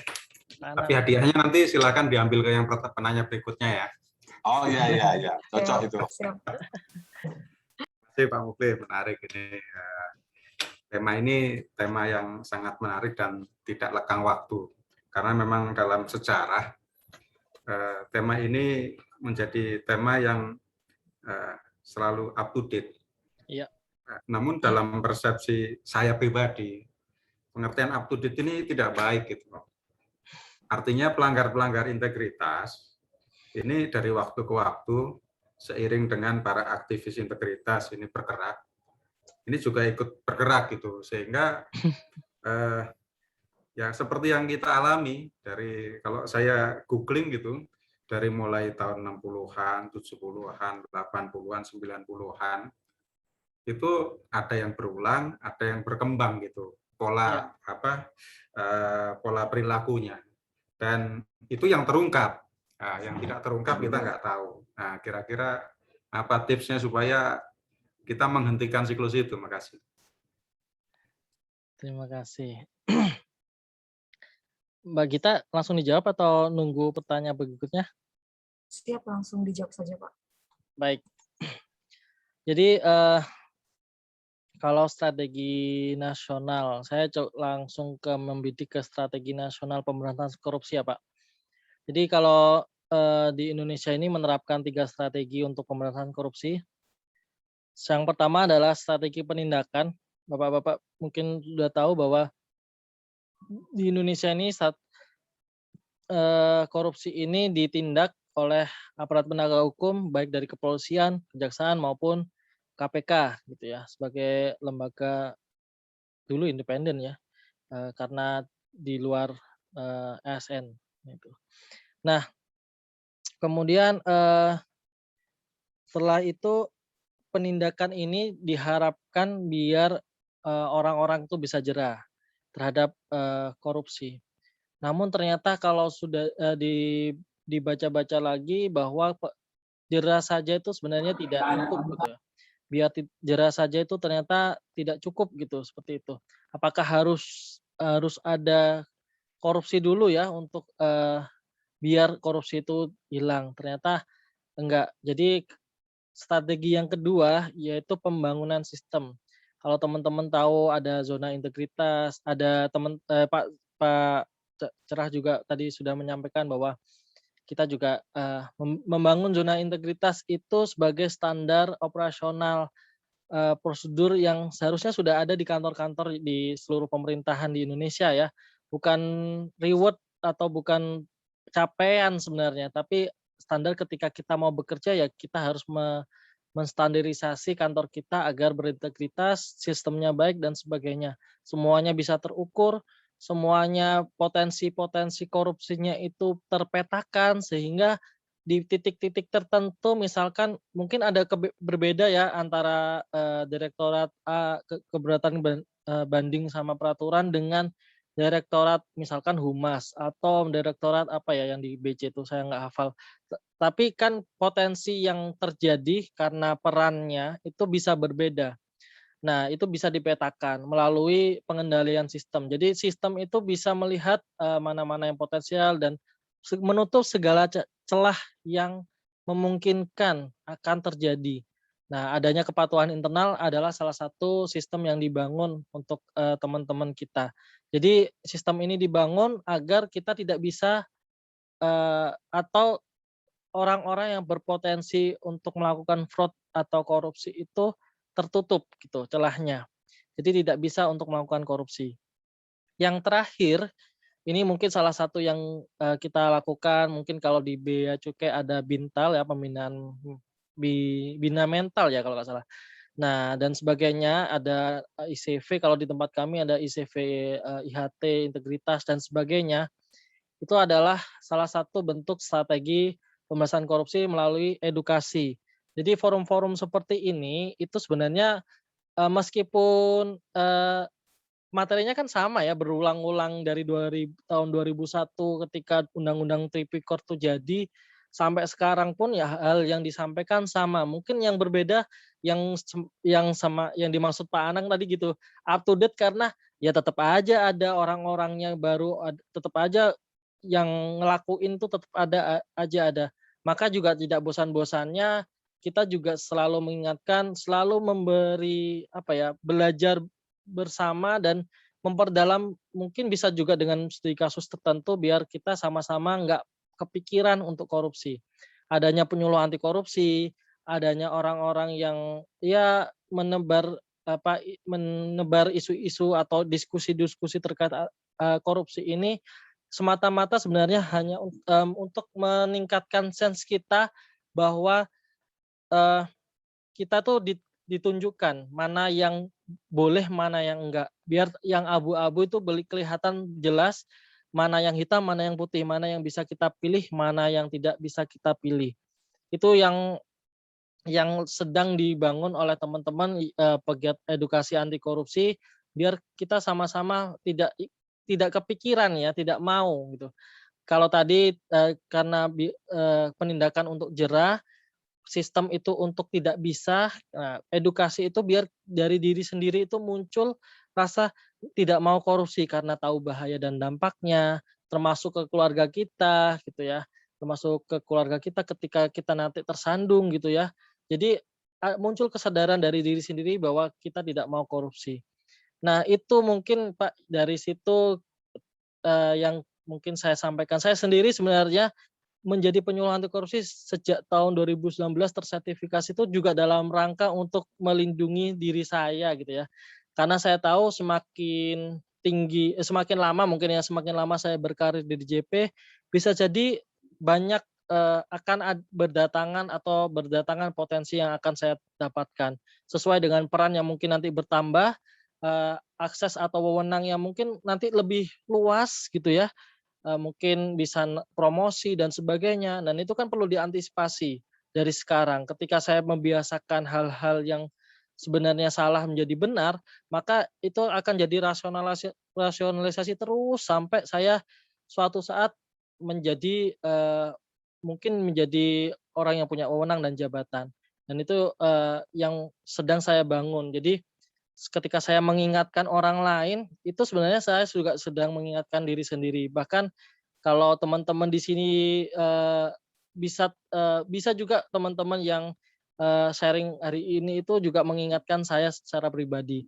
Ketika nanti saya mungkin terindikasi salah dan sebagainya. Itu Pak, mungkin yang saya pribadi sih melakukan yang terakhir ini Pak. Jadi untuk membangun diri sendiri itu ya, saya libatkan diri saya terhadap forum-forum diskusi anti korupsi. Saya juga menebarkan ini bukan dalam rangka saya tahu ya, saya paham, tapi semata-mata saya juga pengen sharing dan saling menjaga biar punya rasa saling menjaga di antara kita. Gitu Pak Anang dan Mbak Gita, terima kasih. Terima kasih Pak Mufli. Mohon izin kepada Pak Anang, apakah sudah jelas jawaban dari Pak Mufli? Sudah, Mbak. Terima kasih. Terima kasih, Pak Anang. Mohon izin untuk pertanyaan kedua, ada dari Bapak Sulaiman yang sudah raise hand. Izin Pak, dipersilahkan. Terima kasih, Gita. Kesempatannya untuk menanyakan kepada narasumber kita yang sangat luar biasa ini, Pak Mufli Fatoniawan. Ada dua pertanyaan ini, Pak. Tapi lebih kepada tanggapan Pak Mufli aja terkait dengan dua pertanyaan ini. Yang pertama itu terkait dengan mana yang lebih duluan atau yang lebih pas, lebih bagus dalam konteks memberantas korupsi ataupun menjadikan suatu korupsi itu hilanglah di muka bumi ini atau di suatu instansi. Apakah dimulai dari orangnya artinya membangun integritasnya, apakah dimulai dengan sistemnya. Jadi mungkin bisa aja nanti dalam suatu kesempatan berapa kali saya diskusi, biasanya itu rata-rata memberikan pandangan yang sifatnya paralel.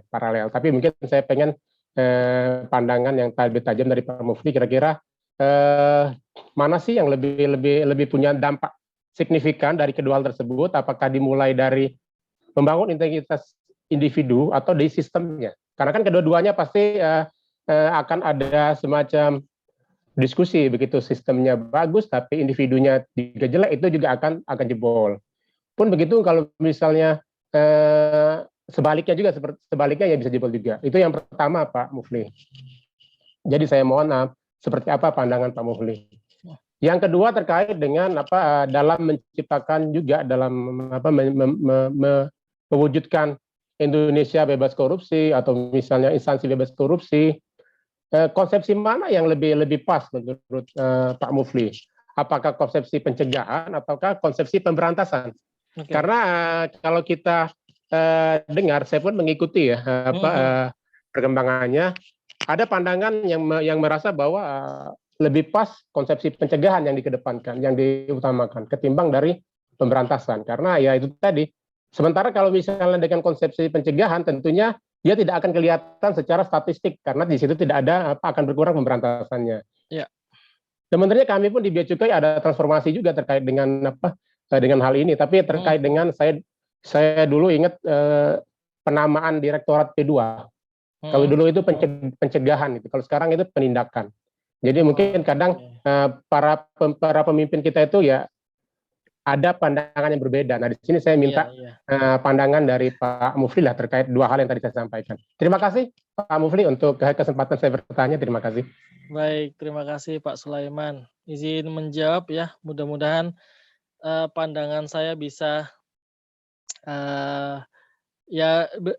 memantik diskusi pada sore hari ini. Jadi yang pertama, lebih bagus dibangun sistem dulu atau dibangun orangnya dulu?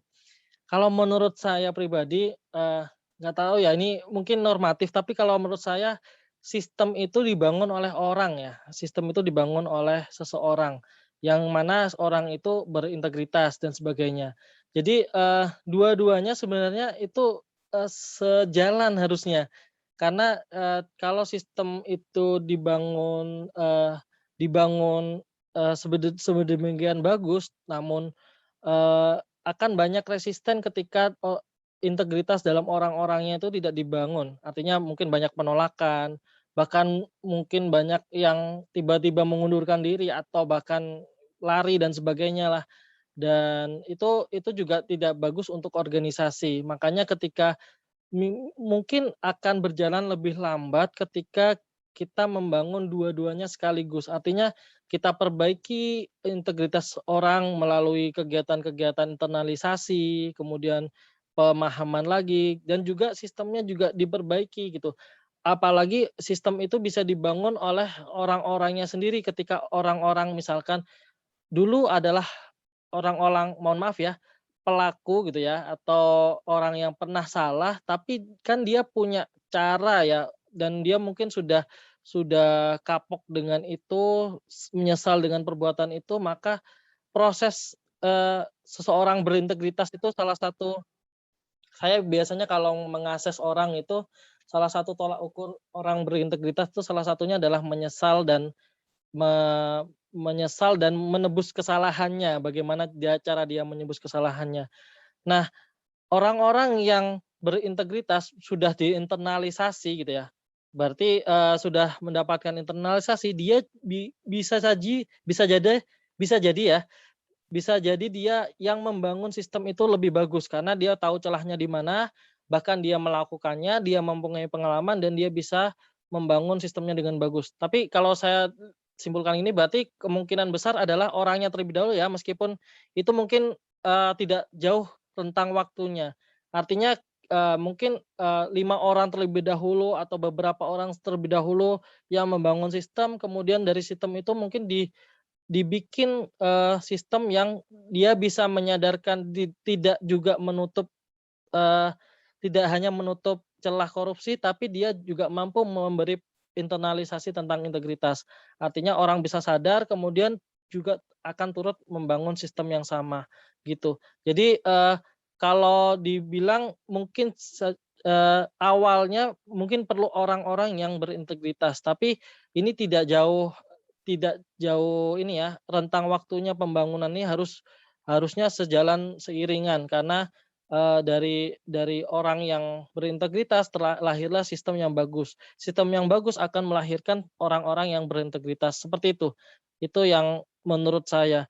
Termasuk pencegahan dan penindakan ya, pencegahan dan penindakan. Ini juga kalau kita amati ya, pemberantasan korupsi di Indonesia ini kan tren-tren akhir ini nampaknya lebih ke arah pencegahan gitu. Kalau pencegahan ini sebenarnya tindakan yang preventif, dan penindakan adalah tindakan-tindakan yang kuratif. Artinya ketika korupsi itu sudah terjadi, maka ya yang harus dilakukan ya diobatin gitu. Nggak bisa nggak diobatin. Nggak bisa didiamin aja karena menunggu orang-orang yang pencegahan ini misalkan ya. Atau biarkan sajalah itu lolos, kan namanya juga nggak bisa dicegah gitu ya, maksudnya nggak bisa dicegah, tidak bisa seperti itu. Jadi ini juga sama-sama harus dua-duanya berjalan seiringan. Jadi ada pencegahan itu dalam rangka biar luka itu atau sakit itu tidak datang lagi, tidak kambuh lagi, sama mungkin seperti kita vaksin ya kali ya. Vaksin itu kita untuk mencegah gitu ya, misalkan mencegah dari virus corona. Tapi orang kadang vaksin sekali tiba-tiba ada yang terinfeksi kemarin, atau variannya baru, kemudian virusnya lebih ganas, vaksin yang integritas yang sudah ada itu dikalahkan dengan ini. Jadi yang sudah sakit mau diapain? Ya tetap disembuhkan, harus disembuhkan. Tapi apakah vaksinnya harus berhenti? Enggak ya Bapak Ibu. Jadi vaksinnya tetap harus jalan, karena kenapa? Itu membangun kekebalan gitu, membangun herd community-nya dapat. Jadi kita sama seperti vaksin sebenarnya, vaksin corona, kita juga dalam rangka membangun kekebalan, maka pencegahan itu harus sejalan dengan penindakan. Ketika ada yang lolos dari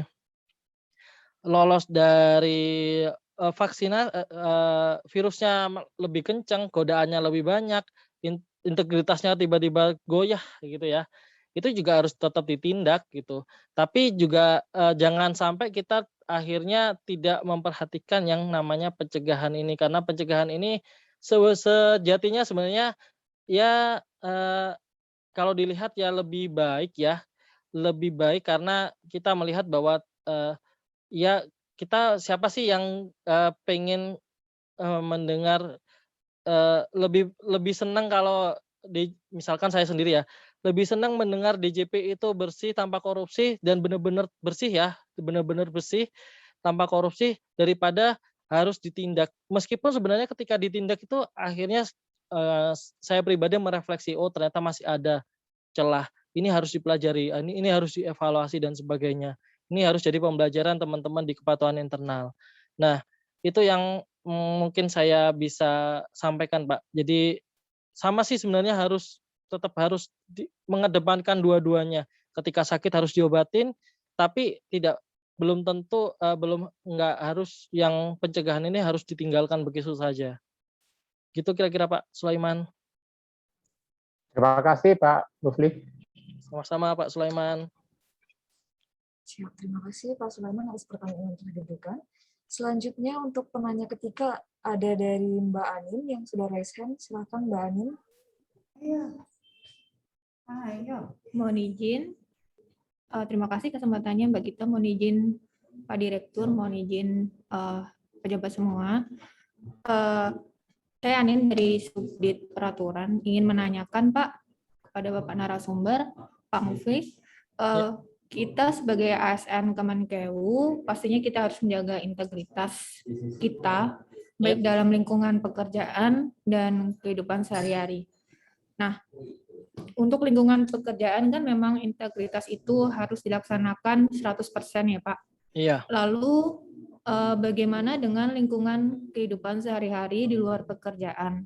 Bagaimana sebaiknya menyelaraskan antara pikiran, hati, dan ucapan maupun perbuatan kita untuk tetap menjaga integritas di luar jam kerja, Pak, maupun di luar lingkungan kerja sebagai ASN. Terima kasih, Pak.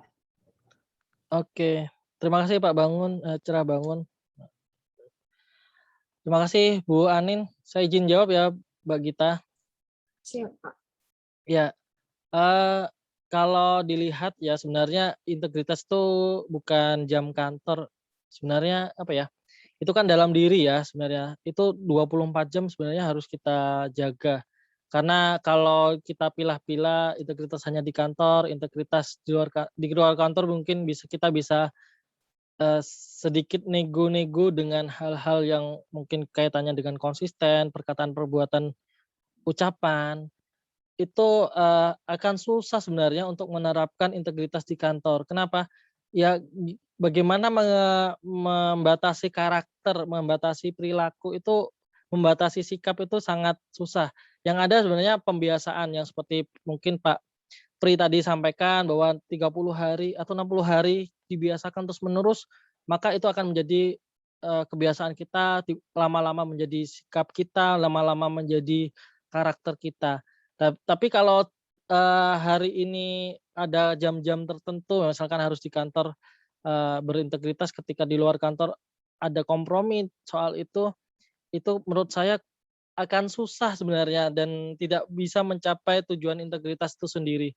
Makanya core value prospek itu integritas di 5 nilai Kementerian Keuangan itu sebenarnya mengatur juga di dalam keseluruhan kehidupan kita gitu. Jadi kalau saya lihat memang pengertiannya itu kalau yang lain mungkin saja bisa jadi berkaitan dengan kinerja kantor ya, misalkan sinergi, pelayanan, kesempurnaan, kemudian profesionalisme, itu semua berkaitan di kantor. Tapi untuk integritas itu untuk diri kita sendiri, karena integritas itu awalnya hurufnya I itu I ya, I itu saya. Jadi ya integritas itu memang ditanamkan buat kita sendiri, bukan buat kantor sebenarnya.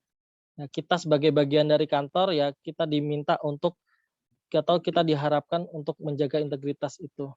Gitu ya kira-kira Bu Anin. Jadi kalau ke depan mungkin ya menjaga integritas di luar kantor selayaknya kita menjaga integritas di dalam kantor. Gitu.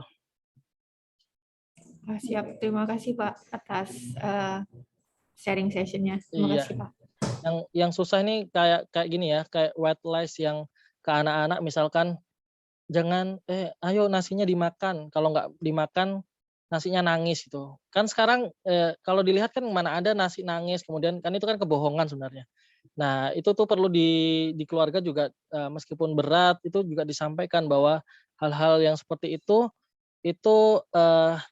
mulai dihindari. Saya juga begitu ya, ketika anak-anak nangis, kalau dulu orang tua saya kalau saya pengen main sama orang tua mau kerja atau keluar gitu, ada alasan aja yang pokoknya yang menurut saya kok itu orang tua saya, tapi saya mulai berpikir bahwa sepertinya akan susah membedakan antara integritas di kantor dan integritas di sini. Maka ya udah optimal aja. Kalau mungkin anak saya nangis ketika saya harus ke kantor, ya disonding dulu setengah jam, dipeluk-peluk dulu setengah jam. Kalau udah selesai ya udah harus di kantor ya harus ke kantor gitu. Biar dia akan tahu bahwa suatu saat saya akan khawatir ketika anak-anak itu sudah mengerti dan mengetahui faktanya bahwa nasi itu ternyata nggak nangis loh Pak gitu.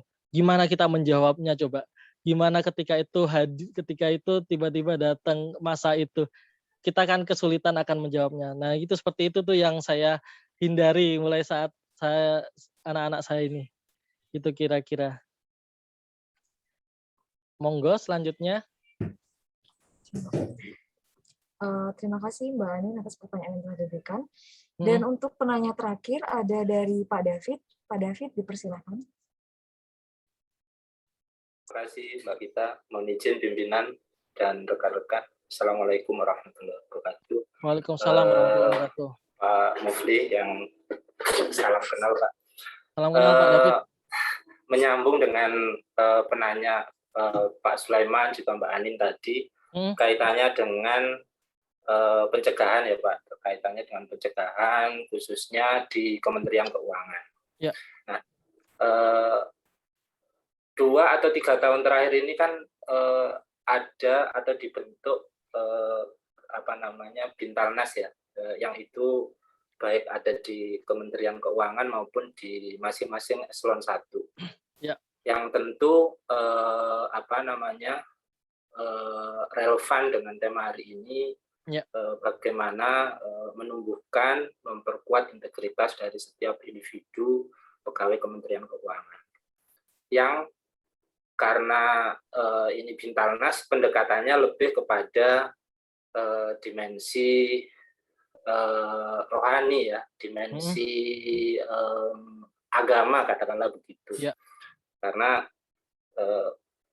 secara ajaran semua agama pasti tentu mengutamakan kejujuran, integritas dan sebagainya. Nah, yang ingin saya tanyakan Pak Menteri, kira-kira dengan program-program Bintalnas yang ada sekarang, menurut Bapak, kira-kira apa yang mesti harus dilakukan lagi gitu, sehingga tadi mewujudkan individu-individu yang karena tadi bagusnya itu dimulai dari individunya kan gitu, baru ke sistem gitu, sehingga ini nanti muncul individu-individu yang tadi punya integritas, punya dimensi.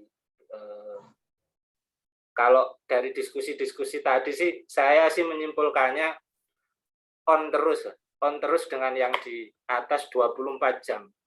Gimana caranya kan gitu? Itu tujuan paling idealnya kan gitu. Ketika kita berbuat baik, yang ada di hati dan pikiran kita itu bukan motif, bukan tujuan, bukan karir, bukan pangkat, tetapi ketika lahir berbuat baik, yang ada ya yang Tuhan begitu. Yes.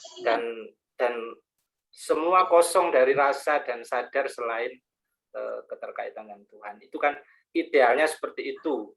24 jam, jadi baik di jam kerja maupun di luar jam kerja. Ketika kita ngopenin anak, ketika kita nyebokin anak, hati kita on, itu juga sudah, kalau di yang saya anut itu udah ibadah, itu amal solih gitu. Ketika kita bekerja juga demikian, ketika kita mohon maaf misalnya buang air, ya itu ibadah kalau kita bisa on terus. Nah, bagaimana menciptakan seperti ini? Ya tidak seideal yang se ekstrim yang saya gambarkan, tujuan yang tapi bagaimana bisa mewujudkan individu-individu yang seperti itu, sehingga nanti ketika membangun sistem itu ya mudah karena individu-individunya sudah disiapkan. Sementara tantangannya sekarang kalau bicara soal dimensi rohani, keagamaan, ada agnostik yang berkembang demikian gitu ya. Meskipun tadi Bapak juga menyampaikan korupsi ini tidak memandang itu, ada juga yang agama gitu ya, ya mungkin beliau belum melaksanakan dengan benar.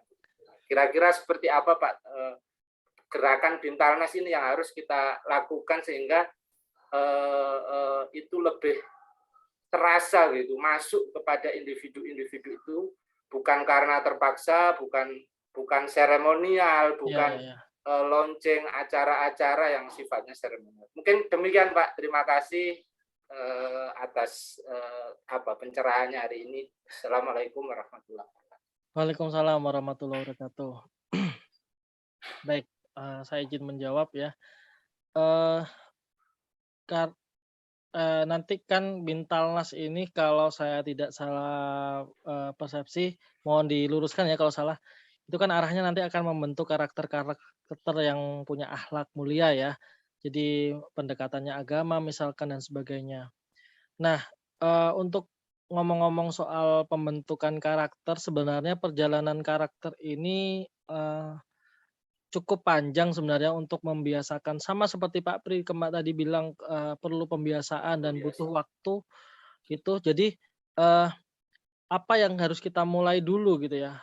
Yang mulai dulu adalah yang bisa ditangkap oleh indera kita dulu. Kita bisa melihat, kita bisa mendengar, kita bisa menyampaikan sesuatu. Jadi isu-isu misalkan pembangunan integritas, internalisasi integritas, delik tipikor, apa yang di korupsi itu seperti apa, bahayanya seperti apa, kita perlu merasakan dulu, melihat dulu, kemudian tahu, mendengar dulu, kemudian kita mungkin bisa merasakannya dan kita bisa menyampaikan juga ke orang lain. Itu dulu, levelnya di situ dulu, apa yang berhubungan indera. Kemudian ketika yang berhubungan dengan indera ini kita biasakan, sama kayak Pak Pri tadi ya, membiasakan olahraga fisik, kemudian berhari-hari akhirnya terbangun tuh sistem dalam tubuh alamiah, jam segini bangun, jam segini harus lari, kalau nggak lari jadi malah nggak enak badan. Sama kayak kita. Jadi kalau kita sudah membiasakan berpikir, kemudian menyerap sesuatu yang baik, berpikir yang baik, kemudian menyampaikan hal-hal yang baik juga yang diolah dari rasa kita, perasaan kita. Ini kita nggak berbicara tentang agama juga ya. Jadi kita bisa olah, kemudian disampaikan ke orang lain, itu terus-menerus kita lakukan, lama-kelamaan itu akan menjadi karakter. Karena saya juga mengalaminya teman-teman sekalian. Perbandingan saya mungkin menyuluh di tahun-tahun pertama menyuluh, itu saya malah banyak seperti kayak menyadari sesuatu hal ini nggak boleh. Saya dulu seperti ini nggak boleh. Dan banyak hal yang saya pelajari dan oh ternyata ini meskipun cuman sedikit ya, itu sangat melanggar integritas, melanggar ya nuraninya nggak dapat gitu. Jadi semakin lama itu semakin terbentuk. Meskipun saya juga belum sempurna menyentuh karena mungkin waktunya juga nggak terlalu masih panjang gitu ya, insya Allah masih akan dilanjutkan. Tapi kegiatan-kegiatan ini saya rasakan memang sudah membentuk semacam perilaku baik ke keluarga, ke istri pun seperti itu, dan perilaku ke rumah juga seperti itu. Dan jadi akhirnya ketika ini kita teruskan terus-menerus, maka ini akan jadi karakter. Suatu waktu ketika kita tidak mengerjakan ini, insting kita nurani kita itu akan berkata tidak. Misalkan ada godaan, kita merasa risih dan kayak Pak Pri ketika nggak berolahraga sehari aja, mungkin badannya langsung bereaksi capek-capek lah, nggak mood setiap hari dan sebagainya, sepanjang hari atau bagaimana lah gitu ya. Itu juga berlaku ke karakter kita ketika kita tergoda, kemudian kita tidak ada godaan, kemudian di depan mata kita, nah kita sudah terbentuk instingnya untuk menghindar gitu. Jadi ini perjalanan yang cukup lama sebenarnya kalau namanya pembinaan mental, karena mental ini berhubungan dengan karakter. Karakter ini diolah dari semua yang ada di indera kita, yang diciptakan oleh Tuhan kita ini dirasakan dulu, diterima dulu, kemudian baru diolah dengan otak kita, baru disampaikan dan akan jadi kebiasaan kalau kita terus-menerus seperti itu. Gitu sih Kak, kita kira-kira Pak David, mohon izin. Baik Pak, terima kasih Pak. Ya. Baik, terima kasih Pak David atas pertanyaan yang telah diberikan. Mohon izin Bapak dan Ibu sekalian, karena keterbatasan waktu, maka sesi diskusi dan tanya jawab akan kami cukupkan sampai di sini. Terima kasih atas seluruh partisipan yang telah memberikan pertanyaan maupun tanggapan. Baiklah para hadirin yang terhormat, berikutnya adalah sesi kuis dan game.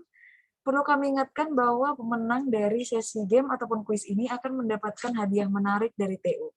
Jadi kami harap Bapak dan Ibu agar mengikuti seluruhnya kegiatan game dan kuis ini. Mohon izin kepada Bapak Mufli untuk dapat memandu pelaksanaan game. Baik, sebentar ya, saya siapkan dulu. Nah, game ini melalui kuisis ya Bapak Ibu sekalian. Bapak Ibu sekalian bisa mempersiapkan handphone, gadget, atau laptopnya untuk sama-sama kita bermain kuis. Pertanyaannya simpel, cuma 10, pilihannya cuma benar dan salah gitu. Nanti di akhir ada hadiah dari TU ya. Gratifikasi yang diperbolehkan dari TU. Silakan. Bisa klik di kolom chat itu linknya, atau bisa print, kamu semua kan print. Namanya ganti-ganti. Ya, bisa dari join my quiz, kemudian ketikkan kodenya 418240, kemudian masukkan nama. Nah, bisa nama asli, bisa kalau nama samaran ya nanti dari teman-teman TU aja yang mencari siapa yang bersangkutan. Gitu ya, teman-teman. Baik, saya tunggu sekitar 2 menit untuk join. Di sini ada sekitar 70-an partisipan.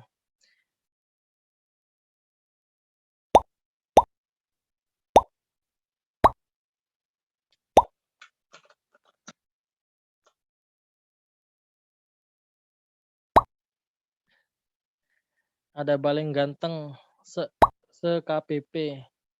Nanti dicari ya Mbak kita. Ini paling ganteng.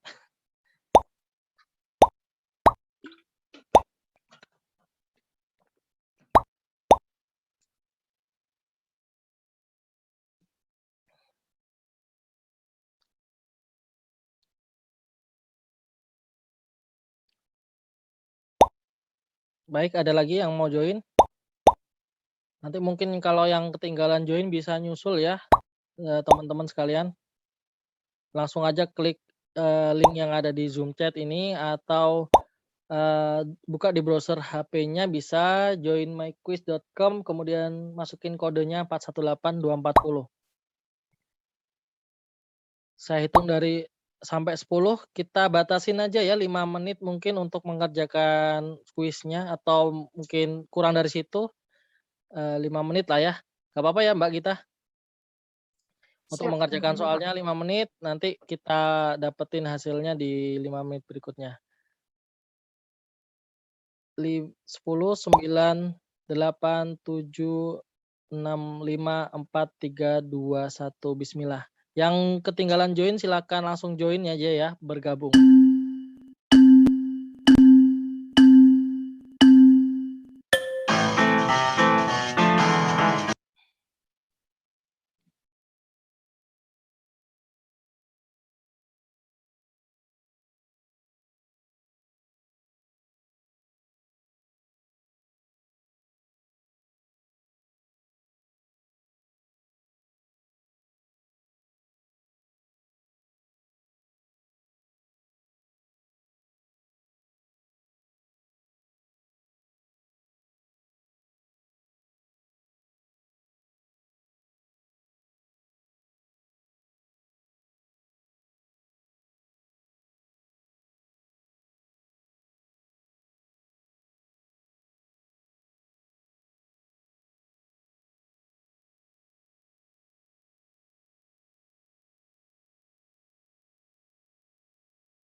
Sudah hampir banyak yang selesai ya. Tinggal beberapa saja yang belum. Sambil kita menunggu.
Baik, udah hampir semua selesai.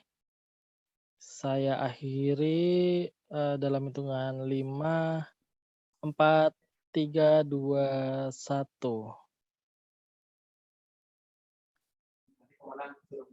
Iya. Oke. Siapakah yang 1, 2, 3? Silakan. Ada Noir, ada Pradipta, sama Bukan Buna. Silakan Mbak Gita untuk mencatatnya dan mencarinya. Siapa inisial ini? Siap. Mohon izin kepada para pemenang dapat langsung menghubungi Mas Dimas untuk mengambil hadiah. Baik. Sekali lagi terima kasih dan kami ucapkan selamat untuk ketiga pemenang, Noir, Pradipta, dan juga Bukan Buna. Ya, baiklah. Hadirin sekalian, untuk menutup sesi materi hari ini, kita akan melakukan foto bersama. Kepada para peserta dimohon untuk mengaktifkan kamera. Mohon izin kita akan mengambil gambar sebanyak 4 kali, dimulai dari slide pertama. Izin kepada host untuk bersiap-siap melakukan screenshot. Baiklah, Bapak dan Ibu dimohon untuk memberikan senyum terbaiknya. Saya akan menghitung dari 3, 2, 1. Oke, sekarang untuk slide kedua. 3, 2, 1. Baiklah, untuk slide ketiga. 3, 2, 1. Dan untuk slide keempat, 3, 2, 1. Oke, siap. Sepertinya sudah. Baiklah, terima kasih atas partisipasinya Bapak dan Ibu. Demikianlah rangkaian acara kita hari ini. Terima kasih Bapak dan Ibu yang sudah mengikuti acara dari awal hingga akhir. Dan kami juga ingin berterima kasih sekali lagi kepada Bapak Mufli Fatoniawan yang telah bersedia menjadi narasumber dan membagikan materi yang sangat luar biasa bagi kita hari ini. Saya selaku Gita pamit undur diri. Mohon maaf jika ada kata yang kurang tertata dan teratur.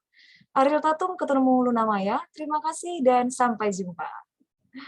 Selamat sore. Wassalamualaikum warahmatullahi wabarakatuh. Selamat sore. Terima kasih teman-teman semuanya, rekan-rekan semuanya. Mohon maaf apabila ada salah. Sampai ketemu lagi. Assalamualaikum. Izin pamit. Pak Mufli. Siap. Terima kasih Pak Mufli. Terima kasih Pak Mufli. Terima kasih Bapak-Bapak.